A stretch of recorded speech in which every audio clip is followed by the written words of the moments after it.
I mean, adversity is the thing.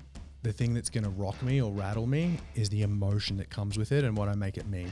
Really simply, feel your damn feelings, right? And what I mean by that is when the adversity happens, if I can feel the stress, if I can feel the fear, if I can feel the sadness, the disappointment, process that, then I can actually get to fixing the problem or taking the action. Hello, listeners, and welcome to M26Fit, the podcast that powers your spirit, mind, and body. I'm Magnus, Olson, and thank you for joining us today as we dive into stories and strategies from top athletes, health experts, and everyday warriors. We're here to inspire and challenge you to become the strongest, fittest, and healthiest version of yourself inside and out. So hit the subscribe button and let's get cracking on yet another exciting episode. But today's special guest, we have Anthony Noud, the creator of Higher Powered Humans. Welcome to the podcast, mate. Thank you for having me. Absolute pleasure to be here. Mate, that is a pretty impressive title, and I look forward to talking about that a bit more in detail, mate. But sure. Just wondering if you share a bit of your backstory, mate. So you're Brizzy born and bred, or? Yes, mate. So Brisbane born, grew up in West End here in Brisbane, 40 years old now. Haven't left. Love the place, to be honest. Yep. Yeah. Did you get to private school or public school? I went to a very small private primary school over in Dutton Park, called St. Ida's, and then went to Brisbane State High for my high schooling. Oh, nice. Yeah, we lived in the catchment. Yeah, that's perfect. Every kid's dream. A lot of people moving into that catchment. These days, yeah. What about sport, mate? You're very sporty as a kid? Mate, I played a fair bit of rugby and a bit of rep rugby. Yep.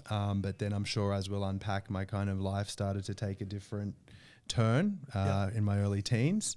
And so the sport kind of started to take a slide, to be honest. Yeah, mate. Tell us a little bit more about that. So there was a bit of a sliding door moment, was there, in those teens? Yeah. So, mate, in my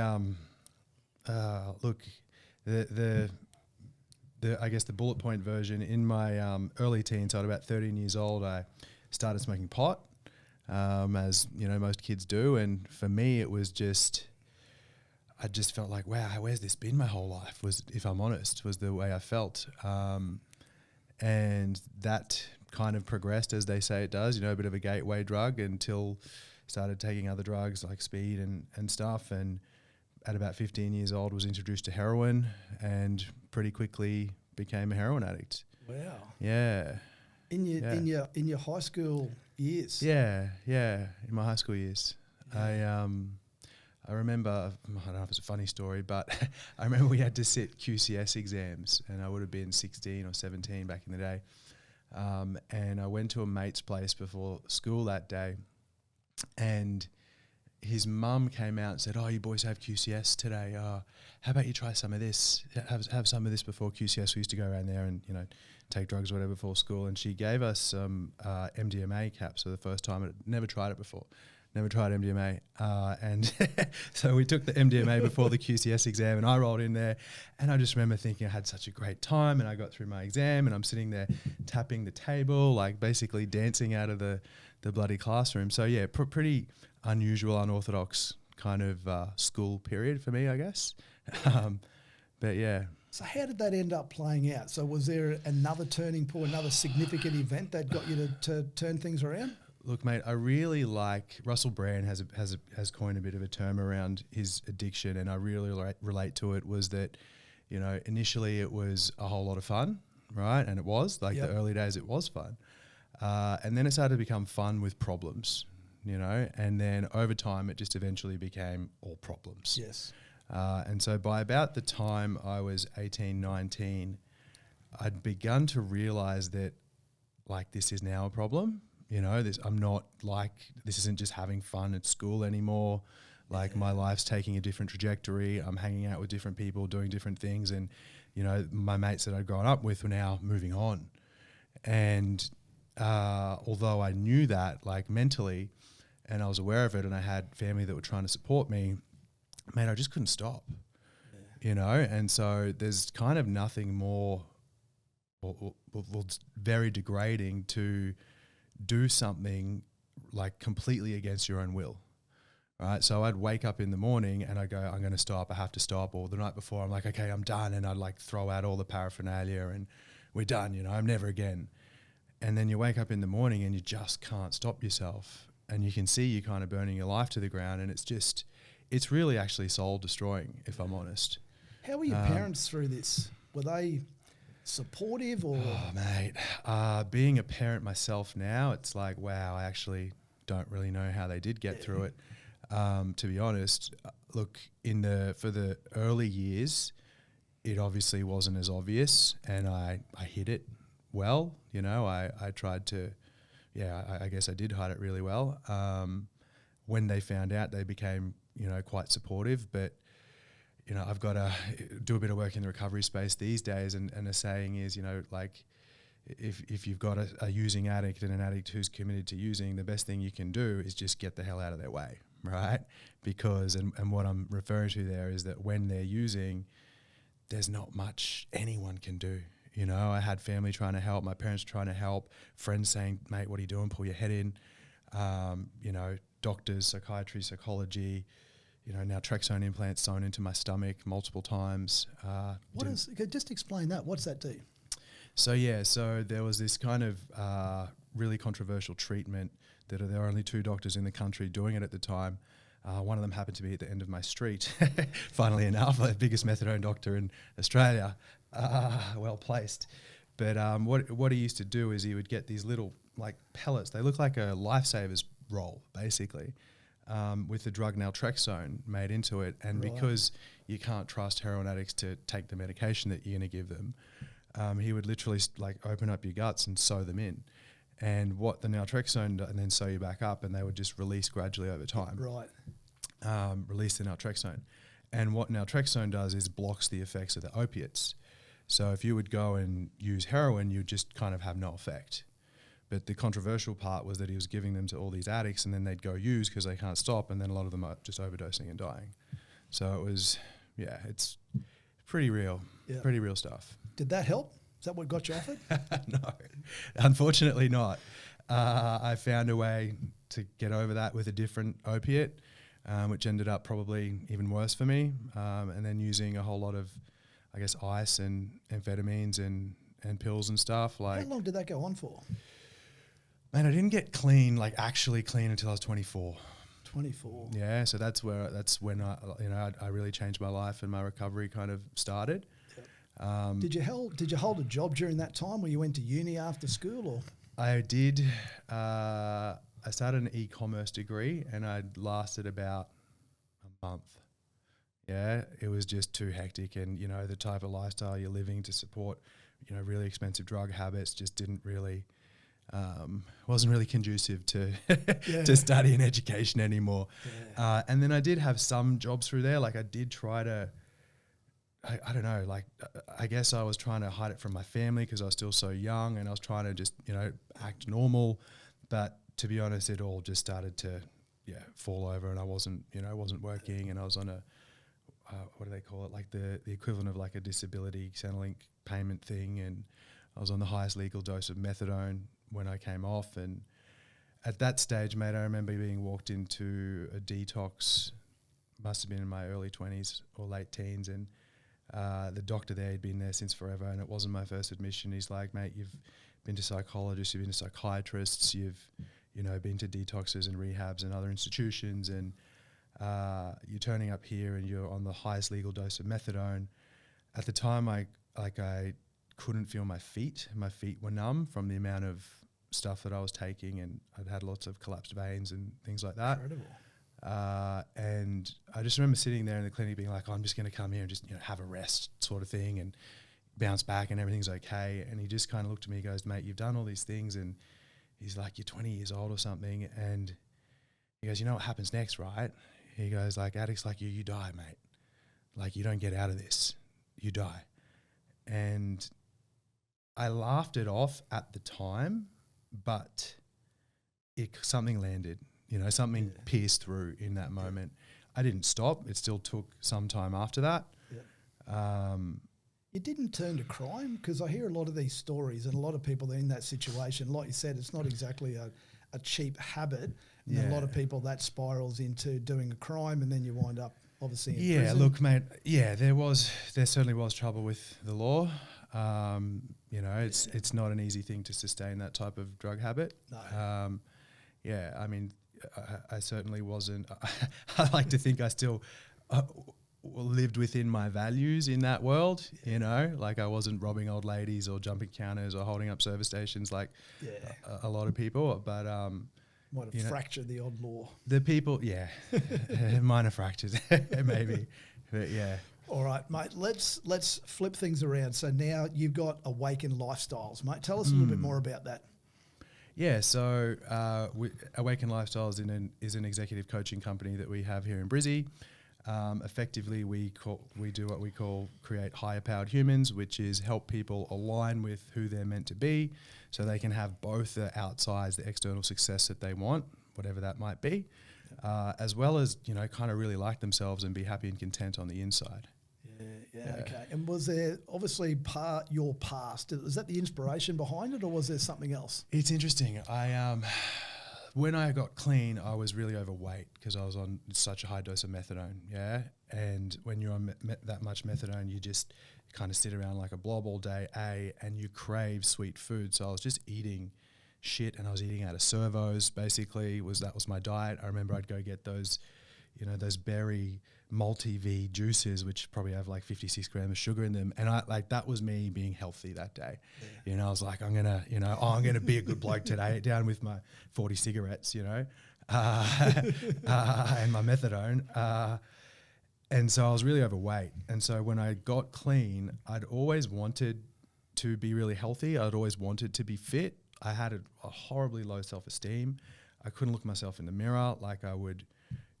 I'd spit in the mirror, headbutt the mirror sometimes, because I just spent so long just abusing myself. Yeah. And so I was like, I want to be fit, I want to be healthy. And so, I don't know, thankfully, divine intervention, whatever you want to call it, when I first got clean, I was like, okay, now I want to get physically well. And so I started training. Yep. And I got kind of obsessed with exercise, and coming off that much methadone, you don't sleep. So I'd be like going for runs at 2 a.m. and then obsessively reading, bodybuilding magazines or Men's Health or whatever it was. So to answer your question, it started from the outside. I was like, if I look good, then I'm going to feel good. Yep. Right. And if I lose all this weight, then maybe people will like me. Yeah. I remember detoxing on my mate's couch because I got kicked out of a detox center, and I had like just a handful of goals. Like I'd learnt in a previous rehab attempt, write your goals list. And it was like, I want to be able to sleep. I want to be able to maybe one day have a job, maybe one day have a car, and maybe one day have a girlfriend, right? And so my story in my head was, well, if I lose weight and get abs, then I'll be able to get the girlfriend and she'll like me, and then hope maybe someone will employ me.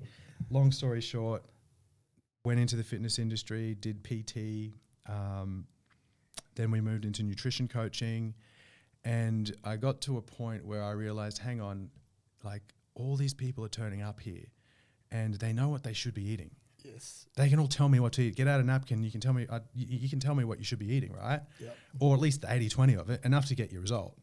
And I went, the problem is they can't stick to it. And the problem is they don't have the identity shift or the awareness or the inner tools or resources to actually do what they know they should be doing. Absolutely. Yeah. And so that's how we moved into, what we now call inner work, which is giving people those inner resources to be able to be, do, have whatever it is that they want. Yeah. So it's inside out. Absolutely.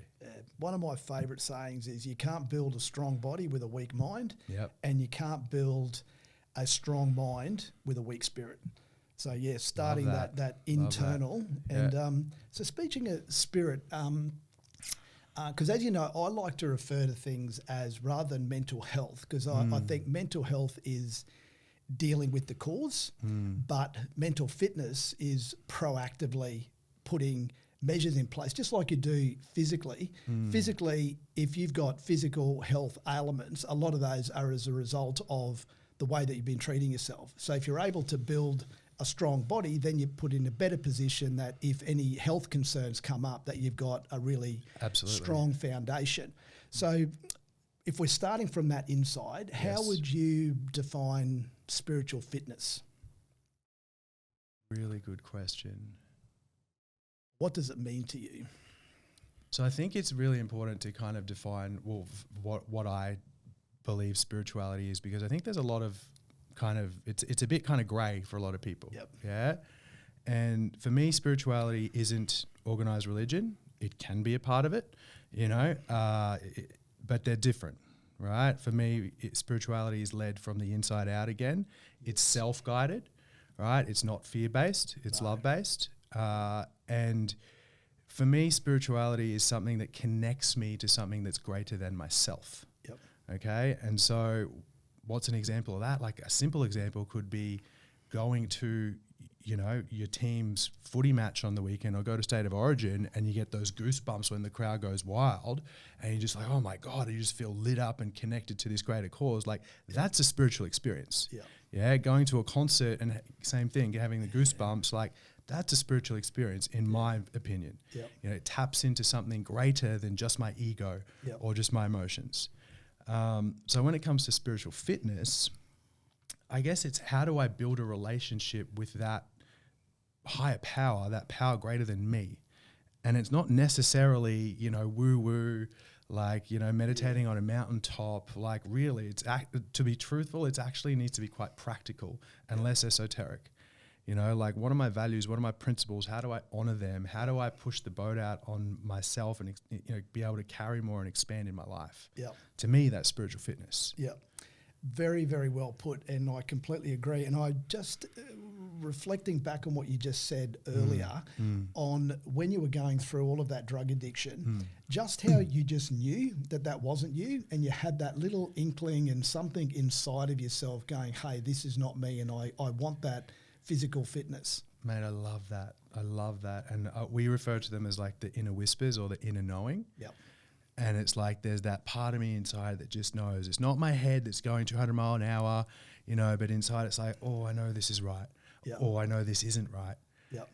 And common examples of that would be some people might be in a relationship and they just know things aren't right. Or they're in a job and they just know things aren't right. Like spiritual fitness is going, oh, I've got to listen to that voice, even though it's scary. Yep. Yeah. And that's how you build the strength, the inner strength or whatever you want to call it. Exactly. So that forms a bit of the philosophy as far as the inner work that you're doing with people. So you're helping them to align themselves with something higher than themselves. Mate, it's two things. One, it is what we would call getting into alignment. So alignment with the best version of them. And again, when I say something higher than themselves, yes, but I believe, if I say, Magnus, what's your dream? Tell me your, wildest dream, right? Yes. And then we get the next three punters and line them up and say, what's their wildest dreams? No one's going to tell me the same dreams. No. Right? There might be similarities, but no one's going to do this. And I've actually asked this question of thousands of people now, and I've never heard two the same. And so what I believe is what you dream is what's possible for you. Yes. And I believe what put that there is this power greater than yourself, life, universe, whatever you want to call it, pot plant, I don't really care. Yep. So aligning you to become the person who lives and achieves that. Yep. So that's the alignment piece. The second side of the coin is what we call becoming unfuckwithable. Excuse my language, but that's what we call it, right? And becoming unfuckwithable is being willing to have any and all of the emotions that are going to come up on that path. Yep.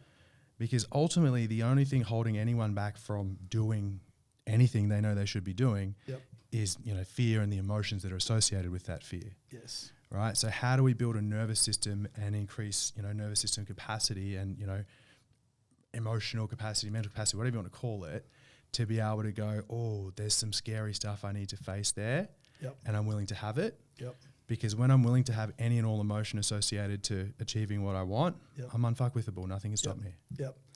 Very well put. Reminds me actually of like David Goggins, his first book, That You Can't Hurt Me. And I look at it from that perspective is that from the external, you throw whatever you can at me, but you can't hurt me. Yeah. Because it's you allowing yourself to be hurt. You have choice, right? Yeah. Exactly. Yeah. Amazing. Very much choices. Like gratitude. Yes. I'm a big practicer of gratitude. Yes. Do you think that is mental or spiritual? Mate, I love gratitude. I think it's a superpower. I think it can be both. It gets a lot in the modern world, gratitude list, do a gratitude list, yeah? And a lot of people will just write it from their head. I'm grateful for this and that and whatever. Now, nothing wrong with that. No. Like, helpful, certainly better than not doing it.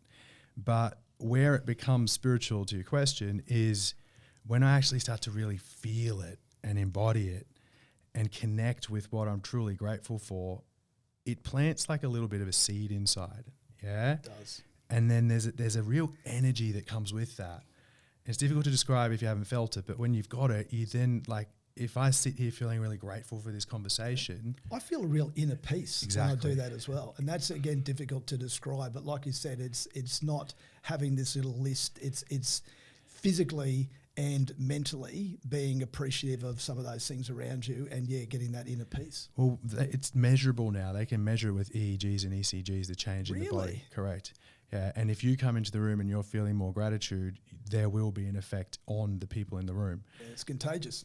Correct. So when it becomes spiritual is when I'm, like you're saying, you've got that inner peace, but then I bring that to the next thing that I'm doing. Yeah. It's no longer the list. It's off the paper and into my life. Fantastic. I interviewed a guy recently and he had a really, really, really good saying, and that was, show me, don't tell me. So just getting more. That is, so when you are, it's like now you're telling us this is how you should be, but you've got to be living it. So you've got to be showing people versus telling people. So instead of telling people how spiritual you are, show people how spiritual you are, and you can be led by those individual actions. So that is exciting, mate. I want to hear your thoughts on the mental fitness versus mental health. How do you define the two? I mean, coming from a fitness background, I go back to physical health. So mental health, physical health is what we've got. So mental health, that's kind of what I've got, what I'm working with. Yep. Yeah. Mental fitness is what can I do with that? Yep. Yeah. What am I doing with it? Same with, physical health, physical fitness. The fitness is what am I doing with what I got? Yep. And how am I expanding my, capacity and ability to be who I want to be? Yes. I heard an analogy in relation to that mental space that people talk about the mental fitness and mental resilience and building us to be tougher humans, to be able to withstand those pressures of life. And this example I heard, it's referred to as psychological flexibility, and it's building trampolines instead of brick walls. So we all know that adversity is going to hit us. It doesn't matter. You don't know when and you don't know where, but life will throw adversities. And then building trampolines to be able to have the flexibility and the agility to be able to bounce back from whatever it is that life throws at you. Love that. So that's beautiful, and I love that. I think for me, it's important to also acknowledge, because a big shift for me was realizing it's not just all in my head, right? And so when I say mental fitness, people will go to the mind, which will often make them identify with the ego, whereas a way that I love to teach it is we're also looking at building, nervous system fitness, nervous system capacity. And so it moves from mind into body. Yes. Yeah. And that's where connected. Correct. Like that's where that resilience and, psychological flexibility and the trampolines that I believe you're talking about are actually, like, that's where I get stronger. Yep. I can build prefrontal cortex thickness through things like meditation and whatnot. We know that. But when I can actually carry more and hold more, it's because my nervous system's be able to literally hold more stress. Yep. Yeah. And so it is mind body. It's not just all in my head. Yep. Yeah. And I think I couldn't agree more. And that comes back to that spirit that all three are aligned, 100%. And you need to have that alignment across all three to be the best version of yourself. What have you found with all of your coaching, which you've been doing over the years? Is there a common trait or a common problem that you see most of your clients having?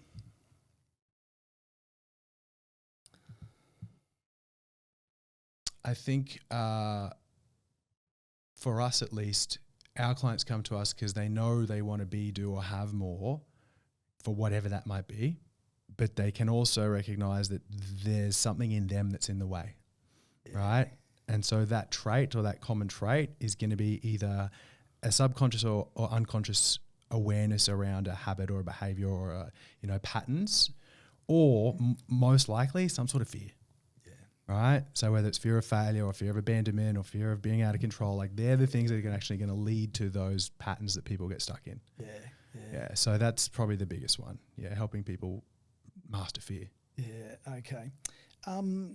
Hormones, you mentioned you're 40. I'm on the wrong side of 50. Have you seen any, and I know you've got a young family, and have you seen any hormone changes, and do you think how that affects psychology? Absolutely. Yeah, I think it absolutely does. And I think as both men and, I mean, we know it's fact, as we get older, there's a natural hormonal decline, right? However, like, and I can see, you know, there's a lot of noise growing about it at the moment.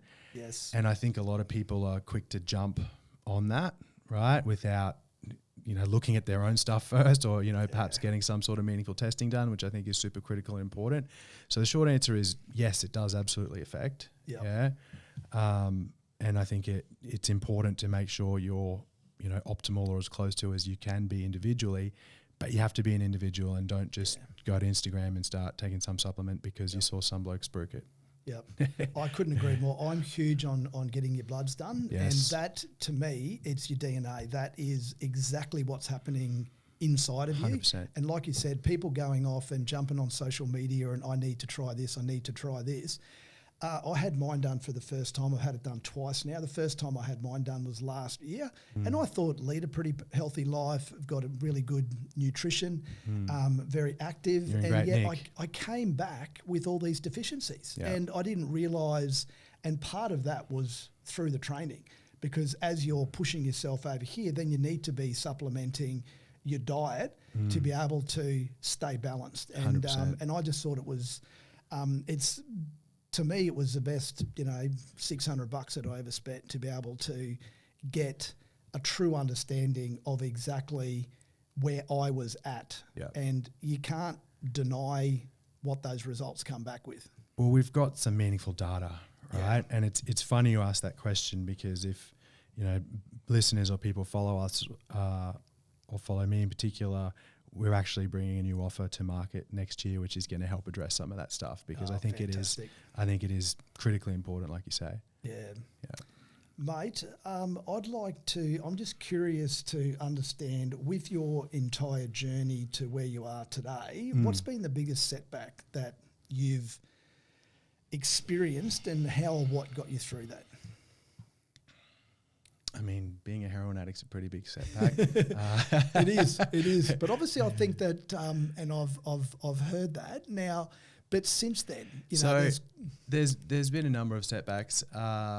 One that just comes to mind off the top of my head was a couple of years ago in the business. We had gone really hard on scaling, and we'd engaged some consultants to take over a whole heap of marketing. And to be honest, we'd just kind of gone all in with them, and we were spending a shitload of dough on ads. And the promise was, hey, we're going to get the return, keep spending. We're going to get the return, keep spending. We're going to get the return, keep spending. And there was some return and there was some growth. I mean, the business grew quite significantly. And then I remember I called him for a meeting and just said, mate, like, where is this going? I feel like we're just on a bit of a hamster wheel here. We're earning a lot more, but we're also spending a lot more. Anyway, long story short, I got an email. I woke up at 4 a.m. in the morning, checked my email. I got an email, and he basically said, I'm pulling the plug. I've got all your assets. I've got access to your Facebook, your website, all of this. Just basically bailed on us. And I remember walking out to Eve going, holy shit, we've now employed 12 new staff. I've flown people up from down south to take jobs. We've got this massive machine, and he just literally turned the tap off. And so that was pretty harrowing, I guess. I can relate to that. Yeah, it was pretty huge. And how did we get through it? I mean, really thankfully, Eve, my partner, we had a meeting, and she was like, okay, what do you need? And I was like, oh shit, I got to come up with a solution. She's like, let's just go tell the team. And we had a meeting that morning. They were there prepared already. And I was like, oh, I don't know, should we not? Like, she was like, no, I think we should. And like, how did we get through it? I went out and I just told them the truth. Yeah. I just said, guys, we're in a big fucking hole here. Yep. And we don't have an answer right now. Correct. Yep.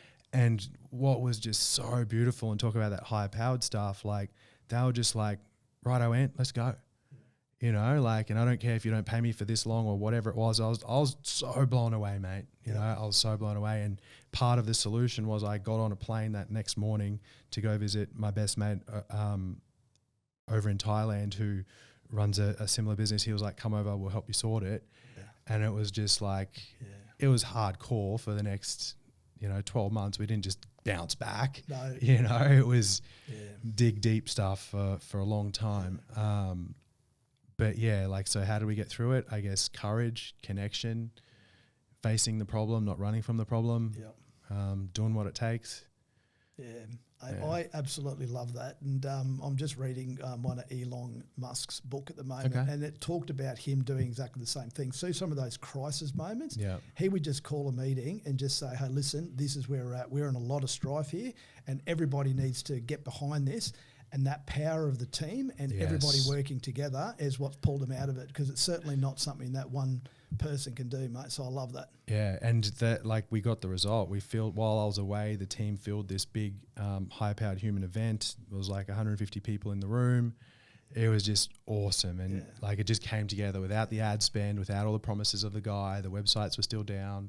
Like, it certainly wasn't magic. It was a shitload of hard work, but it was like, you can really pull a rabbit out of a hat in those moments. Yeah, what a great story when you reflect back and just see that. Mate, it was awful. But when you reflect back, it's a character building. That's it, the power of reflection. But meditation, I know that you're a huge fan. I practice that every single day. Mate, what are your thoughts on that and what are the benefits personally?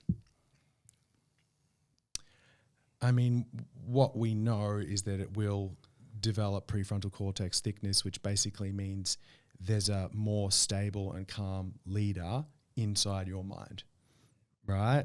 And so, like, just across the board, I have more mental fitness, or more mental strength to handle any and every situation that comes my way, right? So that's that. But beyond that, I honestly believe, and I truly believe in, hopefully in my lifetime, but I think we're going to have some really big scientific breakthroughs around quantum physics and metaphysical science, because some of the places I can reach in meditation, like, I've taken every drug there was under the sun, and I can tell you it's like 10 times better than any of that.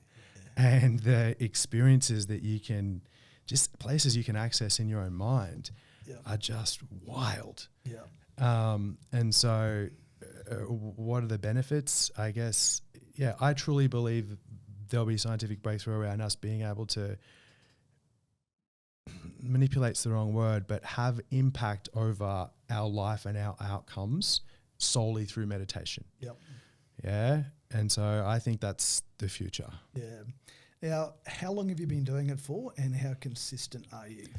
I mean, I've been meditating every day for probably 12, 13 years. I've got a streak at the moment though on my timer. I think it's 2,600 days at the moment. I haven't missed a day. I missed it, and I missed a day at about 500 and something. Excuse me, and had to reset the count. And I just swore that was never going to happen again, mate. So, so I'm on a streak. Mate, that is fantastic, because consistency, that's a big thing for me, and being able to do something and do it over and over and over again, and just the power that you gain from that consistency. Absolutely. Like, you prove to yourself that you can do hard things. Like, I don't always want to meditate. No. I really don't. And there are periods where it's not fun, and there are periods where it's the last thing I want to do, but like, I earn my own respect when I do those things.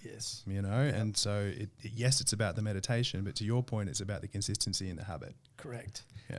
To me, it comes back also to that aligning with myself. So I look at some areas of my life where people go, you're disciplined. I don't consider myself disciplined in that area. I consider that that's a standard that I set for myself. And that's just something that I just do. And it's the reason I do it is it's part of who I am.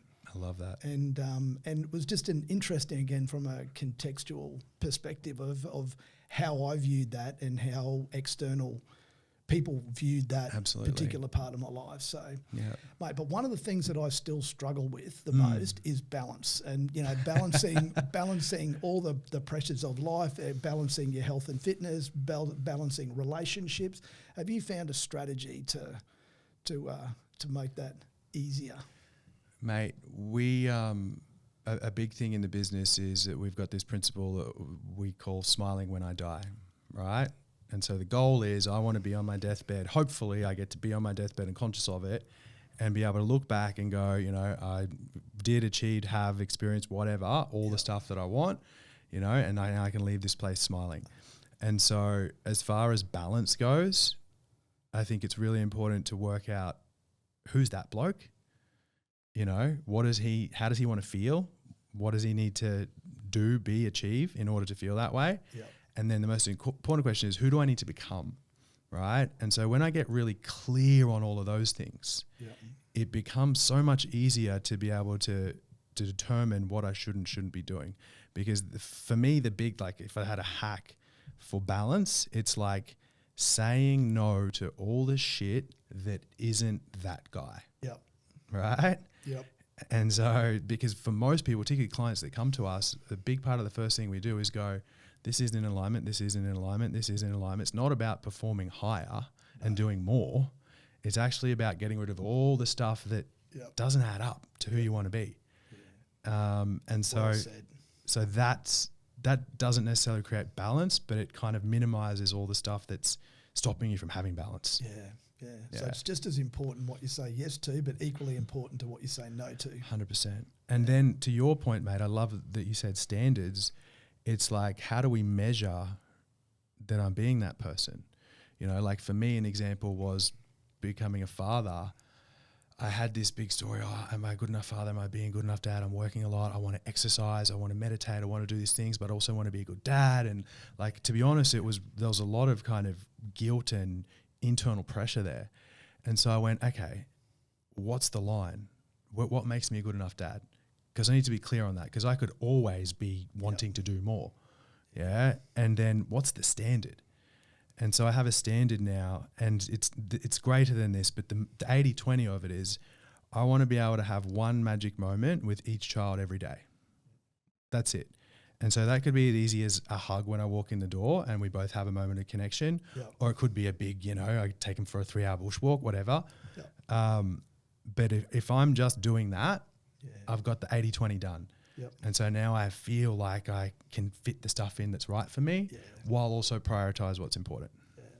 How good, because it's how you decide to measure success. 100%. That's the only thing that matters. Yeah, absolutely. What about the power of pausing and reflecting? And how often do you do that, and how important is it? So, mate, one of my coaches, a guy called Itamar Marani, was an Israeli Special Forces guy, and he got us some sessions with a man by the name of Glenn Cohen, who was the chief psychologist for the Mossad. Right, so he used to train all the special agents in Mossad and teach them how to be Jason Bourne, basically. Wow. Yeah, serious dude. He was also a Top Gun fighter, right, a Top Gun pilot, and before he became the psychologist. And what he told us, he said, when you're a Top Gun fighter, any day you come to work, whether it's for just a team meeting or it's for a gym session or it's for a full-on battle scenario, he said, you know how you go to IKEA and you can't leave IKEA and without going through the whole maze? Yes. So apparently the Top Gun training facility, or the Air Force training facility there, has a room that you can't exit any of the building without going through this room. And this room is the debrief room, right?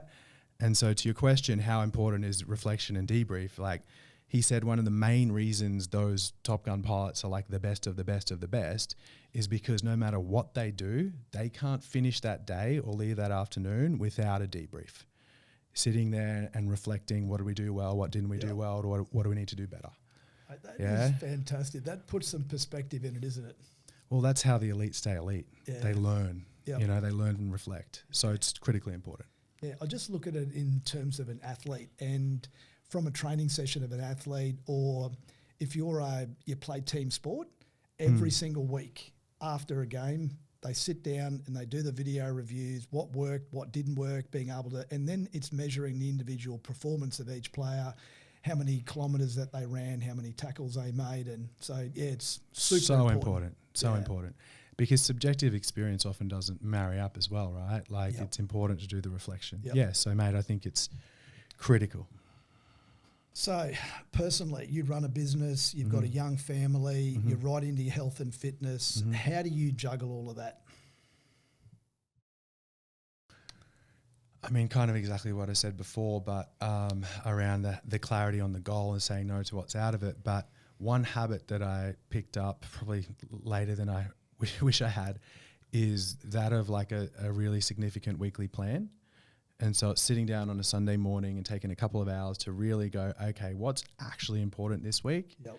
You know, where am I going to schedule that in? How long is that likely to take? Who do I need to speak to? Yep. And I have a preset questions that I do there every single week, and they include everything, you know, like relationship stuff, family stuff.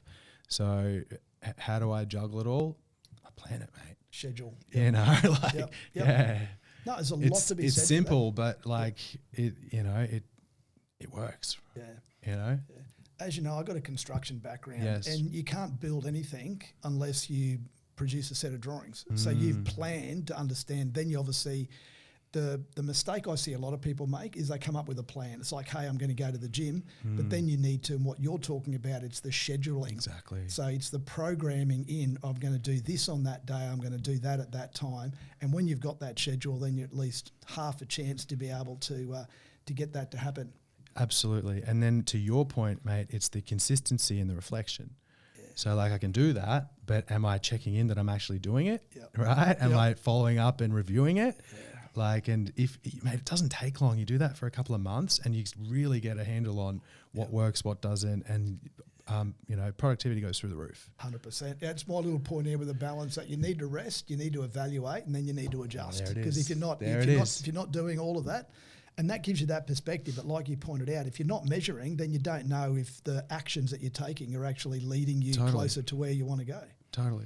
Yeah. Habits and rituals, mate. Which ones have you got? Are you one of these 5 a.m. club and you do this every single morning? What habits and rituals have you got? So I have been that person and was that person for a long time. I try to be a little bit less rigid now because I find anything I do too strictly, I end up, I don't know, I'm more likely to either burn out or fall off. Yep. So there is some flexibility, but mate, I think, you know, intention setting every day, meditation every day, something for me to unwind is really, really important. Like, when I go, you know, a mate of mine, we're aggressively on, but we're also aggressively off. Yeah, you know, so obsessive personality. Yeah, full on, right? And so, you know, one that might seem weird to others, but is been a game changer for me is when I get home of an evening, I can still be in work mode, and it's really difficult to shift gears into family mode, or can be difficult. And so, when the whole family knows when Dad goes to have his shower, it's like work's done. And I'm going to then come out in a new gear, right? And we can't, because he works in the business too, like we can't talk about work anymore, we're done, and now it's family mode. So that's a ritual that helps me change gears in my nervous system. That's fantastic. It just reminds me, I know a guy that was, he did a similar thing. He had a second entry into his house. So when he came home from work, he'd come in through the back door, he'd go through the laundry, he'd go into the bathroom, he'd have a shower, and he'd get changed.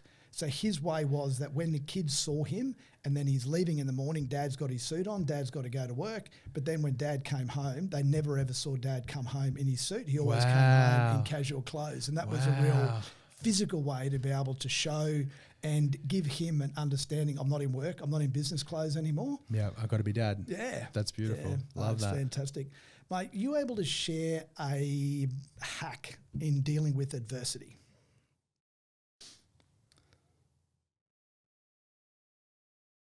So I think adversity happens to all of us and happens to everyone. To put it really, really simply, I mean, adversity is the thing that's going to rock me or rattle me is the emotion that comes with it and what I make it mean, right? So whatever the situation is, something big can happen. If I can, you know, really simply feel your damn feelings, right? And what I mean by that is when the adversity happens, if I can feel the stress, if I can feel the fear, if I can feel the sadness, the disappointment, process that, then I can actually get to fixing the problem or taking the action. What most people don't do is they start running on stress hormones or fear or avoiding it, or, you know, and they're just jumbled mess when the adversity hits, right? I've got to be clear-minded. I've got to be able to be present, and I can't do that if I can't calm my nervous system by processing the emotion. Yeah, mate, fantastic. That's I'm actually just processing that as you were talking about it, and I can really relate and understand how important that is, and how I mean, it brings into, I guess, in emotional intelligence. Absolutely. Yeah, absolutely. What's a piece of advice that you believe you could universally benefit anybody listening to the podcast? Kind of, I guess, going off that last thread, I remember exactly where I was. I was on the Story Bridge, actually, driving across the Story Bridge here, and having this awareness where I went, oh, I make thousands of choices every single day. Yeah. What am I going to wear? What am I going to have for dinner? Should I make that phone call? Should I do that hard thing? Blah, blah, blah, blah. Every choice I've ever made was in the service of either trying to have a pleasant feeling or avoid an unpleasant feeling. Yes. Every single choice. Yeah. And you're making thousands of them every day. So realizing that I'm actually a feeling seeking machine. You know, I say I want a holiday. I say I want a relationship. I say I want money, whatever it is. You don't want a holiday. That sucks. Like being in transit sucks. Losing your bags, all that. It's all horrible. You want the feeling that you're going to get. You want the feeling when you're in love. Yes. And so it's like as a piece of advice is actually connecting with what is the feeling I'm trying to achieve here, and then reverse engineering from there. Yeah. It's interesting you mentioned that, because I've done a little bit of research on this too, that those choices that we make, that as a human, we're actually more drawn to avoid the fear than we can to chase the pleasure. Yes. So, naturally we are, right? Because that's helped propagate the species. And what's the saying? Like, if we're alive today, that's because, you know, our ancestors were the most anxious because they saw the snake in the bush. Yeah, because they were looking for it. I kind of, in our teachings, we offset that a little bit by also getting people to focus on the toward motivation through, you know, visualization and their best day ever, and really generating how that's going to feel, which can help, you know, actually does really build the motivation to actually do the thing and not just avoid pain. Yep. Just touched on visualization. That's something else that I'm a massive believer on. And I look at sports people in particular that I've had the pleasure of interviewing, and just how that is a daily practice for those guys. What are your thoughts around that? Huge, massive. We teach it, big part of the program. It's scientifically proven now too. Like it's legit. Anyone who's achieved anything, whether it be the construction, whether it be the basketball going through the hoop, you know, whether it be the, you know, the business success, they saw it in their mind before it became real.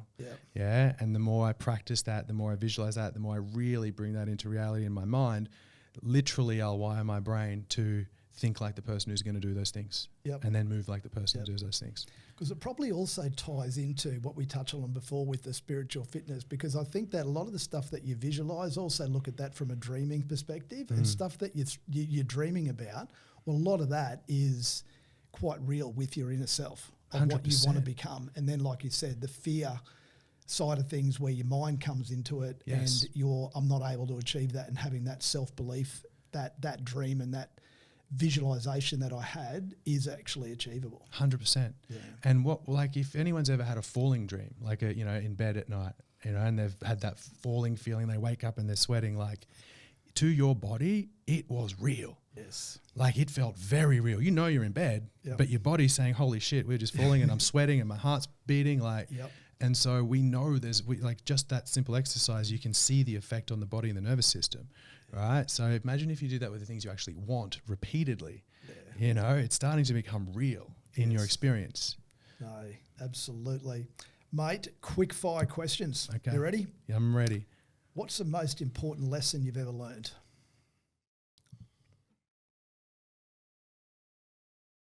Wow. Feelings aren't facts, I'm going to say.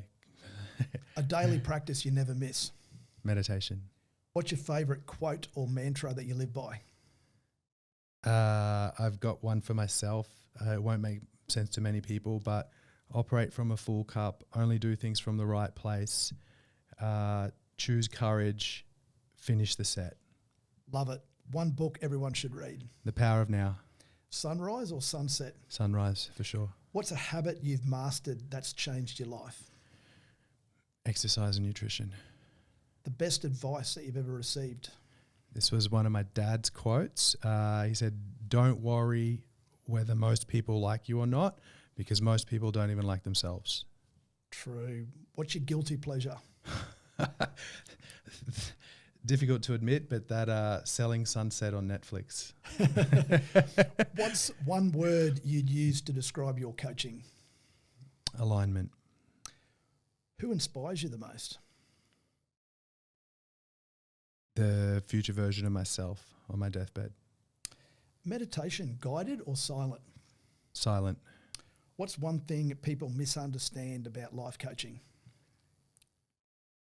A good coach is not even going to tell you how to run your life.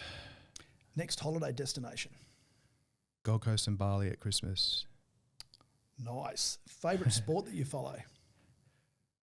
I don't really, I'm vaguely follow lots, but I don't really have one particular sport that I'm a diehard in. Me neither. Black or white? Black. Something not many people know about you?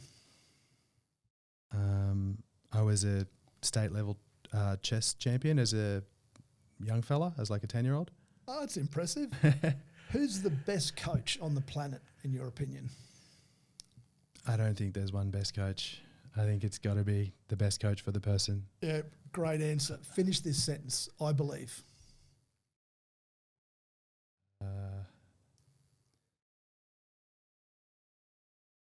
I've gone completely blank. I believe your dreams are your duty. Oh, fantastic, mate. Great way to finish. Thanks so much for coming in, mate. I know you're a very busy guy and you've programmed and scheduled us in, and so many wonderful insights, mate. And I think there's a lot of people that are going to get some great information out. Absolute pleasure, Magnus. Thanks for having me. Mate. Great interview. Cheers. Cheers. Thanks for tuning in to the M26Fit Podcast. Remember, real growth happens one step at a time, and consistently working both your mind and body for 26 minutes every day will change your life. Hit subscribe to keep the inspiration going, and don't forget to share this episode with someone who needs that extra boost. Until next time, stay connected and stay active.